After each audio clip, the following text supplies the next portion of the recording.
Welcome to episode 7 of the From Busy to Rich podcast with Wes Young. And in this episode, we'll dive deeper into how you as an advisor can gather what you need from your client and find common ground so they make the decision to work with you.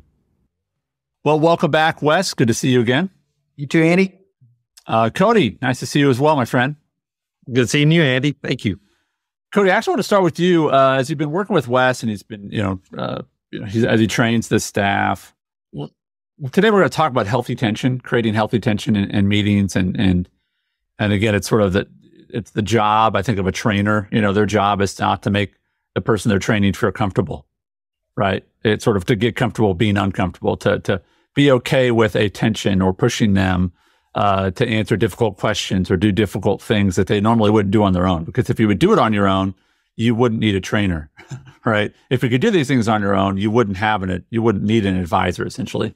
And so can you think of a time or a change that you've made in the way you run meetings because of your work with Wes, where you're like, you know what? I know it's my job now to create a healthy tension. Can you give me an example of how you do that in meetings? Yeah, I think it's just the, kind of like we talked about last episode, is just setting it up with the common ground, but then also just the way we ask questions and just, walking people through and just getting them to open up to us. But then also to, just the way we ask the questions and the process, it really creates the tension itself. And it's healthy tension. So Wes, when you think about healthy tension, again, we sort of use the analogy, like I like weightlifting as an example of like, you don't hear people in the weight room going, this is so heavy. Like, yeah, that's the idea, right? Like, how can I make this easier? Like, well, it's actually intentional to have the tension, right? Yeah. So how do you create, because you have to have the tension, right? Right. You have to get to the point where there's some measure of, we have to make difficult decisions. We have to talk about things that you don't necessarily want to talk about. How do you do that without making people feel uncomfortable to the point where they want to exit? Yeah. Right? Yeah. I think in large part, Andy, is the past episode that we just did. It's the first part of this meeting. So anybody listening today, you need to go back and watch that and listen to that one, because part of it is if I'm going to prepare to work my muscles out and make tension on my muscles so that ultimately they stay in greater health and don't fatigue as fast. I might want to make sure that my body's well fueled prior to that, so that I'm well prepared to receive and handle the tension that's going to come up in the process. Same thing with this meeting. If you skip directly to what we're going to talk about today and just jump into healthy tension, it is not going to go well. I can just tell you that and so you managed to make a living doing it anyway, because I watch a lot of advisors skip those first two parts, the welcome and the common ground, but they are critical to preparing people to really be excited about the tension, not want to run away from it. They want to run towards it, because inevitably the tension we're trying to create that's healthy is to help people understand, hey, I'm in a story about money. My story involves a place I'm coming from and a future that I want to create that's not yet a part of my reality. And there are things I can do that are going to help me go further, faster. They're going to help me make better decisions, live with fewer regrets. I'm going to be able to navigate that road in a more powerful way. To do that, I've got to know what my gap is. Like, where am I relative to where I'm trying to go? So this whole healthy tension, that's really the kind of tension we're trying to manifest here, is where are you relative to the things that matter most, and what can we do about it? So how do you get people to, and how do you create healthy tension versus why are you asking about these things? Yeah. Right. Let's be frank. Even people who are very successful, I was raised as a kid to say, you don't ask people two questions: how much money do you make, and who'd you vote for? Yeah. Yeah. So it's just, it's. I think there's different reasons you're not supposed to ask those questions. Right. One is sort of the voting. It's like, it's private, and now in 2022, it's more about like you're going to get in an argument if you voted for the wrong person. But with how much money do you make, and just talking about money, that it is fascinating how something that everyone experiences, everyone, and some people that you're talking about are doing very well, right? Mm-hmm. But it's still something you don't talk about. So So how do you talk about it in a way that people feel good and not like none of your business, or they're not giving you all the information? How do you get there? Well, I think I would say two things to that. One is the preparation before you start asking these questions is imperative. Right. So when we talked about the common ground, you've got to do that step, or this will not go well, because people are like, well, why do you need to know that? Or we haven't known each other long enough for you to ask me that question. So everything we talked about in the session last, it is a requirement for this piece to go well. You cannot detach the two. It's what gets them to lean in and go, ask me. I want to know. I want you to ask me these questions. If for some reason, let's say you didn't do that as well, and you find yourself in here and you're starting to ask these questions, I'm going to give you a real, I think, unique but extraordinarily powerful way to ask these questions. If you did like not set it up well, and they were like, well, why do you need to know that? Or I don't know, they're not each other long enough to tell you that. You can't always rewind. You can go, well, it's pretty simple. There's hundreds of thousands of combinations of planning ideas.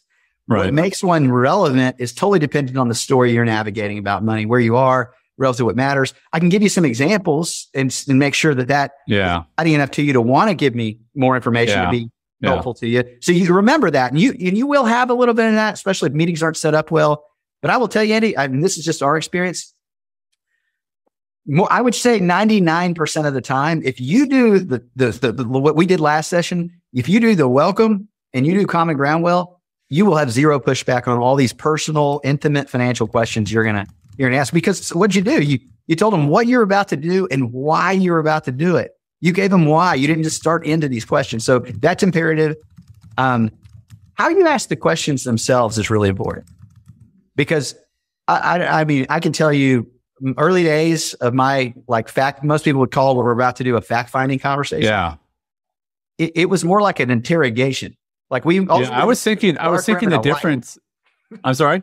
Oh yeah. A dark room and a light. Right. I was thinking of the difference of this, and again, it's sort of like, what's the situation where you ask people essentially the same questions, but there's a completely different feel, right?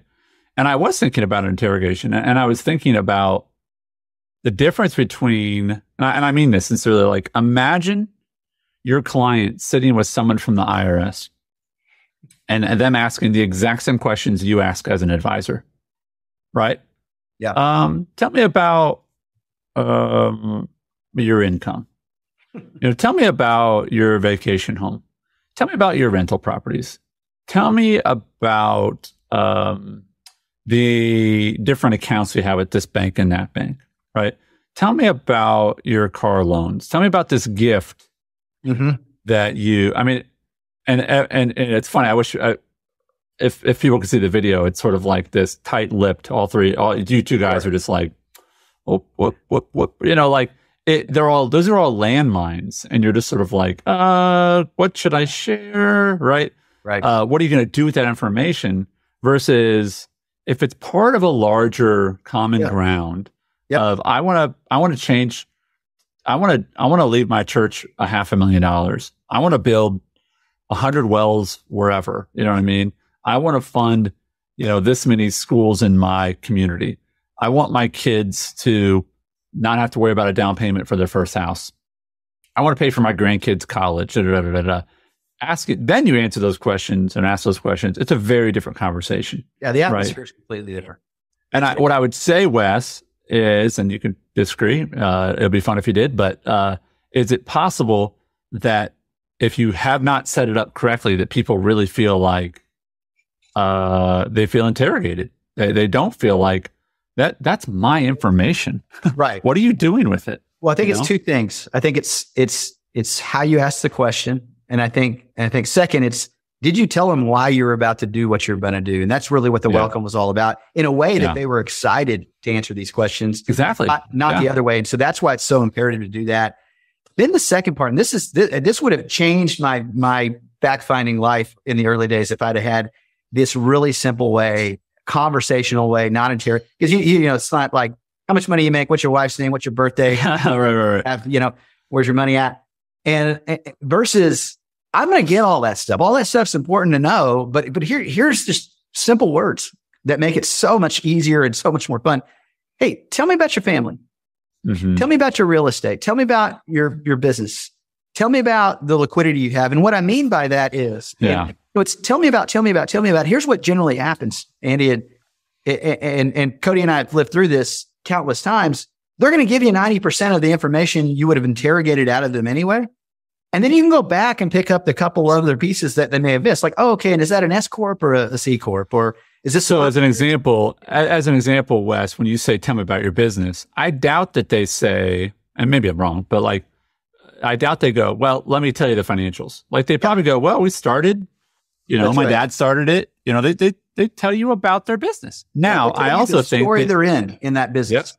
But then they probably go, we started this many, we're up to this many employees. And then they probably go, and this year we'll probably do this much. And, and we're thinking about profit. Like they probably won't get to where you want them to go. The difference is to ask them the question this way: what are your business financials? Yeah, that's right. You can ask that. Yeah. Right. Yeah. Versus tell me about your family. Right. Okay. Tell me about how you feel about your family's financial situation. Tell me how you feel about your income. They'll get to the part where they tell you about their income. They'll get to the number, but you'll get it wrapped. That's right. And delivered in really helpful information. It'll give context. You're going to learn so much more than just that question. You're getting pieces from all over, and then, like I said, you go back and pick up the pieces that were missed that you need. A couple of funny things on this too, and we'll make this resource available in the show notes as well. But we have we're a 100% remote office, so we all are team members are remote, our clients are remote. But even before COVID, by the way, so this is like not a new thing for us. But I've always been an early adopter of technology, and so one of the things early on the iPad, we use a app called Notability, and on it I have what I call the iPad Fact Finder. Now it used to be the Yellow Pad Fact Finder, and it just has margin notes of like checklist of ideas, checklist of things to say. Remember to ask this. So and it breaks them down. And here's the deal: I can do it without that. But it's just a nice thing to be able to refer back to make sure I didn't miss something. Because in fact, conversations, that's why I just laugh at like people come out with the latest, greatest fact finder. And they're like, well, why didn't you just type it in as you go through? Because conversations don't work that way. And if I ask you, tell me about your business, you may tell me some stuff about your family, stuff about your IRA, stuff about the tax situation you're in. And I'm not going, well, I'm not to that part yet, Andy. Don't tell me that information. We'll get to we're up here in the section. So let me just finish all these questions. So you're just writing, and Notability is fun because I can write all that stuff down. It's kind of like you're triaging all this information coming at you. And when we're done, cool part is I can reorganize that really easily, just moving it around, and then I can upload it to our server where our one of our project managers creates the initial analysis. But so I would say there's that component. The other component that's super funny is like most people can get this. They can say, okay, I'll start using that. Tell me about. Most people in our industry, and they typically, the money is the client. The money is the client. They want to know exactly how much money they have. And the thing that gets missed is there is so much to do with the client's financial story other than the amount of liquidity they have or investment account they have and how they're investing it. That is so relevant. So many ways we as curators of great ideas can help them that they just don't ask good questions. When we are hiring somebody, I mean, you really got to want to work for our organization to work to do this, because we test people in all these personality tests and things like that, but we make them go through this meeting with us if they're an advisor. Cody went through this process. He can sell how, you're basically demonstrating this meeting for me and a couple other folks that are educated observers in this space. But here's the thing. Cody did great. He passed, he came through. I will tell you, people that have made a living in this business and are good, like they've made a living, are so bad at this meeting because they'd be like, okay, tell me about your business. And then they'd move on. And I would just, I had a fact pattern that I had ready to go. And they're like, well, you never asked me about if I own any real estate. And you never asked me if I rent my real estate from my business rents my real estate from me. You never asked me about what you thought the real estate was worth. You never asked me about what you thought the business was worth and what it was producing in income. You never asked me. Is that because it wasn't in the fact finder, or what's the? Oh no, it's like represented on there, but they just how they're so conditioned to be, well, tell me about the money, because that's the area that I can manage your money for you. And maybe I can sell you some insurance, instead of going, the more I know about your whole story financially, the better and more powerful I'm going to be in your life, because I know a whole bunch of stuff that has nothing to do. Yeah, we're going to manage money. It's going to be great. We're good at it. We're going to put insurance in place if you need it. That we're good at that. But there's a whole world of conversations that we can add a ton of value, increase profitability, quality of life for the clients that we serve. But you got to want to be that. And I think that's why we love the context of the most powerful financial relationships happen in the context of a holistic fee-based financial planning. And the more you're that, I don't have to sell a product to get paid and add value to this client. So I think a couple things on the fact finding, and I know we can keep going on this all day long, but is getting deeper in the question, saying, now tell me about that piece of real estate what do you think it's worth? And do you own any other real estate? And when you say words like, tell me about your liquidity, what I mean by that is, because I've had business owners, and I say, tell me about your liquidity, and don't quantify, or don't go deeper than that. And I say, well, I've got a 401k and it's worth this. And I've got a IRA, it's worth this. I've got a savings account. I've got a stock account. I'm like, great. Now tell me about any other liquidity that you have that's not like personal liquidity. Do you have any liquidity in your business? Yeah. Oh yeah. We keep $4 million in the business asset. Because I need to know that, because you know what? Why is that money there? Well, I can do a lot with that money to help increase their profitability and quality of life. But that they compartmentalize, when I said liquidity, I didn't mean business liquidity. They may not think to tell me about it. So you've really got to drill these down. And I will tell you, advisors who've been doing this, existing in this business for a long time, they don't ask the next question, because the money's the client for them. And they're not even good at getting that a lot of times, which is ironic. And so we just want to make sure that they ask the next question, and it's easy. It's conversational. It's tell me about. I'm having this picture of, because, it's 2022 and there are still people that are, I'm trying to remember what it was. It was something I saw on the news this week where someone was, there's some archaeological dig and they found this, they found something at this dig. And I think, they found that because they have a system, they're thorough, they don't rush it. They have the right tools, and meaning there's still things being discovered that people walk past every day, because with the right set of eyes, the right set of tools, the right amount of patience, and the right measure of thoroughness, right, you can discover things. And I think that the difficult tension that those who are listening may feel is, Wes, this sounds great, but I need to make a living, right? And so I get paid when I ask about their money. I get paid when I ask about how much money does your family need should you pass, right? And it's hard to have a larger vision for the services you provide and really seeing value in your advice when you really haven't gotten paid for those things before. Once you have gotten paid for them, it's like, oh, okay, people will actually pay for that, right? There is value to that.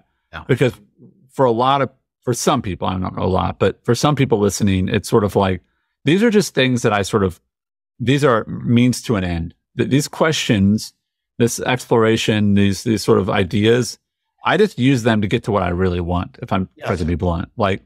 No, you're exactly what I really need, right? So it is a challenge. It is a change in mindset. It's a change in how you approach your business.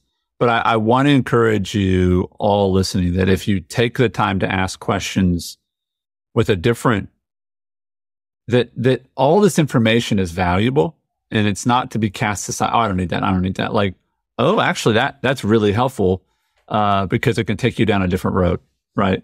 That account that you feel like you couldn't do anything with before, maybe there is something you could do with it now. You may not, and it's not because you put that money into the stock market and you manage it and make 1%. Right. It's because you can help that person's financial situation by doing something different with that money, even if it's not in your quote unquote possession. Does that make sense? Correct. Right. So I think there's got to be a shift in this first meeting that we talk about.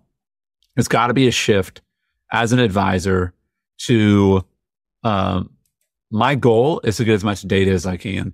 Yep. And all those data points are valuable, versus let's get this junk out of the way because I'm just trying to find this nugget of my precious. I've got the golem kind of thing, it's mine. Right. You know what I mean?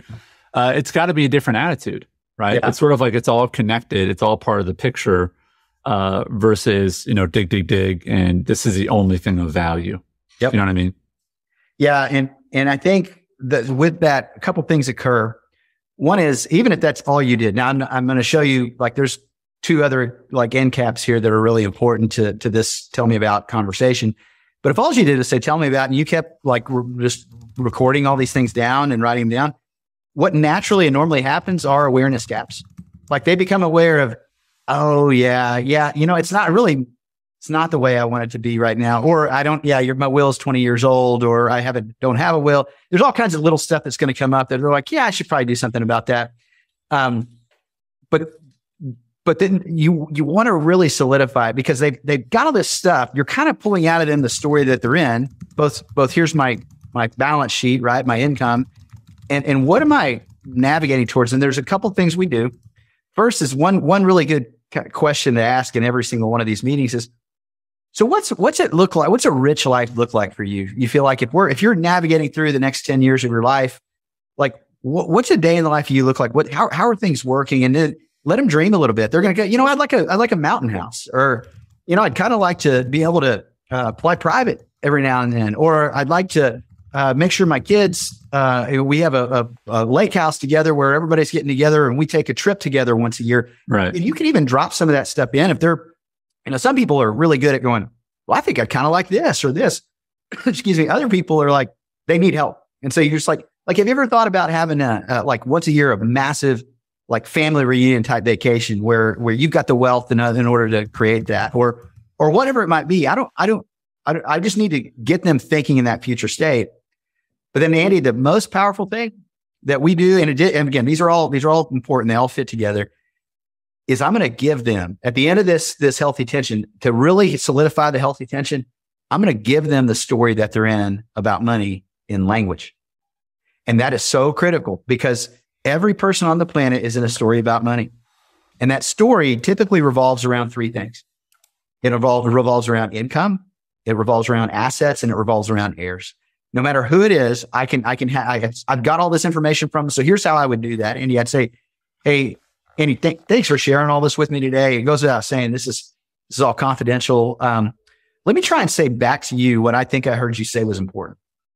Okay. Number one is you got to create a healthy income. And a healthy income is just one that's larger than what you're consuming. I mean, we say this all the time, but financial health is like physical health. It's not a place you arrive at. It's a condition you continually pursue. Well, if you find that you're in the condition of consuming more than's being created in income, that is not healthy and you feel it. But you're doing a good job of that, Andy, because the way you do that is you work in this business that you own. So I'm giving you your story. I'm telling you how you're creating your healthy income. And several things affect the health of the income that you just created. You're creating $400,000 a year. One thing that happens to it is taxes happen to it. A variety of payroll taxes, income taxes, state, local government taxes. And those taxes, one of the things we're going to spend a bunch of time on if we end up doing your planning is how do we legally repurpose as much as we can from the IRS back to your own retained earnings? And so we're going to spend some time there. Now, the other thing that happens to it is you're consuming money. You're consuming about $200,000 a year. And that's really important because it's why you do this other thing that's happening with your income. You're saving some money. Now, you told me, by the way, $200,000, you feel like you don't have to struggle. You don't have to suffer. You can live at the current standard you're comfortable with. Well, the reason you're also saving $60,000 a year isn't because you run out of ideas to spend it. It's because you want to make work optional. And the way you're doing that is you're creating liquidity and investing that liquidity so that one day it's capable of paying you your $200,000, whether you're trading time for money or not. Mm-hmm. So one of the things we would do, we'll talk more about, is what are the standard of care we can apply to that in light of the fact there's recessions and inflation and coronavirus and periods of massive prosperity. What's going to be our dance there in order to continue to help you go further faster to increase your profitability and quality of life? And then the third big area, in addition to that, is you care about your heirs. You want to make a positive impact on the people that your thumbprint affects, whether you live a long time or whether you pass away tomorrow. And some of this stuff, right, like creating the lake house and and creating that place where you can be together with them, and your kids want to come home when they no longer have to, creating that kind of environment. But also, if something happens to both of you tomorrow, what's the plan right now? And I know you said you didn't have a will, so we'll talk more about those things. And then I would check in with them, Andy. I'd say, am I on the right track? And you know what everybody says? Yep, those are the big things I care about. And you did hit those. And I'd kind of like to know more about the things you can do there. So then I land the plane and I'd say, that's great. So here's what I think we should do. And this really is to finish up for today's conversation. The next step side of things is I'd say, I want to take everything we talked about. I want to frame it up into a financial snapshot. And I just want to sit with our team and think. I want to think about, in light of the things you said matter, and in light of where you are, what are going to be the most relevant areas of planning that we can dive into with you to make the biggest impact in increasing your profitability and quality of life. And I say we connect next week and have a whiteboard strategy session and talk about those. And I think you'll get a good idea of where we'll be focusing in at. We'll give you some very tangible things that like I think are going to apply to you. And then if that resonates with you, we can tell you what our annual engagement will be and go from there.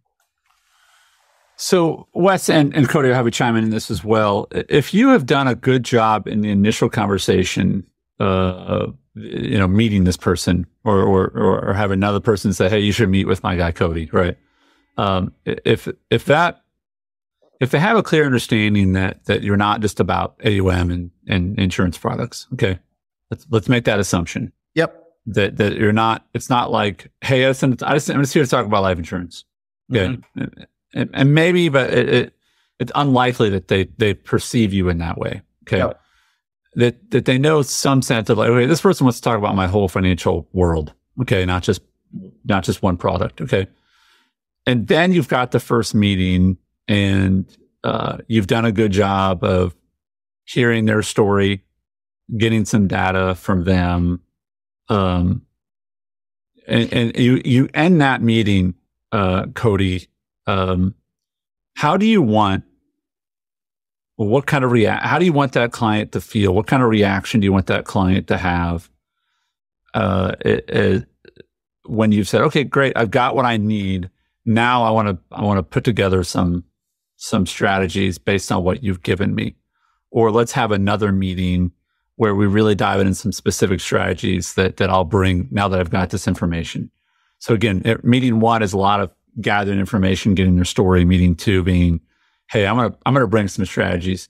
How do you guys know when someone is jiving with you? You know, what kind of things do they say so you know things are going well, right? Because we want advisors that are hearing this to go, this is the reaction I want to get from people, right? Cody, what kind of things do you hear from people, or what kind of reactions do you get to know that I'm on the right track? I mean, I think just a lot of it's just their feedback. I mean, it's they're excited. It's a different offer, right? I mean, they say, we haven't ever been to a meeting like that. They're excited for that next meeting. They're excited to learn more about the strategies. It's not just, like you said, trying to place a product or any of that. Most of all, the excitement. We've had clients, just have one meeting, tell their friends about us and go ahead and get on our calendar, to have a location theirself. Gotcha. Love it. Wes, when they're excited enough from having done a location meeting. And again, we've not even gone into the breadth and depth yet of the other things to where they're telling somebody else, this was really valuable to me. That is the telltale sign that, hey, I'm busy and I got more things to do than there's time.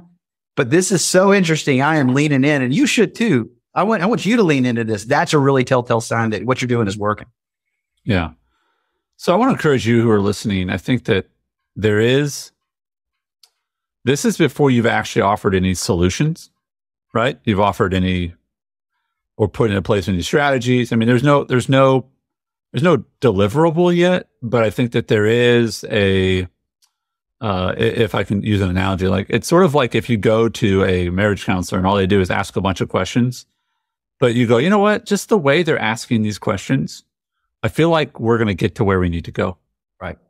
Right. Like I feel good about this. I don't know what we're going to do yet, but I feel like we're on this journey together. They understand me. They understand where I want to go.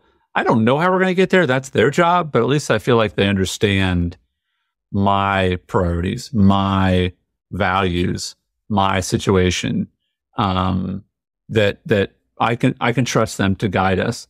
And what's fascinating is if you can do that, as you said, they might actually go tell other people, listen, this person's a good guide.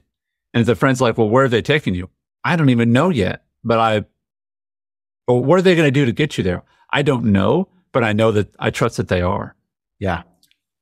That's powerful. Yeah. They know where they are relative to where they're trying to go generally. And that's something most people don't carry with them regularly.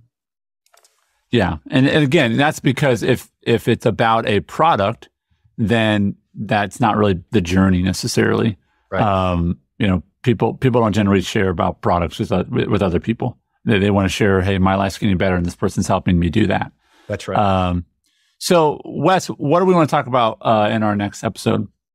Yeah. So the next episode is really all about expectation. This is where we define the relationship going forward. So in light of the story they're in about money, where they are relative to where they're trying to end up, we're going to whiteboard some really useful thinking, and we're going to think together. They're going to get to experience what planning actually is, because planning is a verb. It's an activity we engage in together where we think, see, and move more powerfully. And so they're going to get to experience that. And it's going to be tied to in context of their unique story about money. So by the time we're done next time, they're going to be able to see, this is the journey I'm on. These guys are super helpful in helping me think critically about how to navigate that journey more powerfully. I absolutely want to engage. Please let me pay your fee so that we can get started, so that we can get moving forward. Awesome. Well, gentlemen, thank you for your time, and we look forward to the next episode. Thanks, Andy. Thanks, Andy. Well, thanks for listening to today's episode. If you like what you're hearing, then I encourage you to visit wesyounglive.com to explore some of the training programs Wes has built for you to learn how to master these methods. We'll see you soon for our next episode for the From Busy to Rich podcast with Wes Young.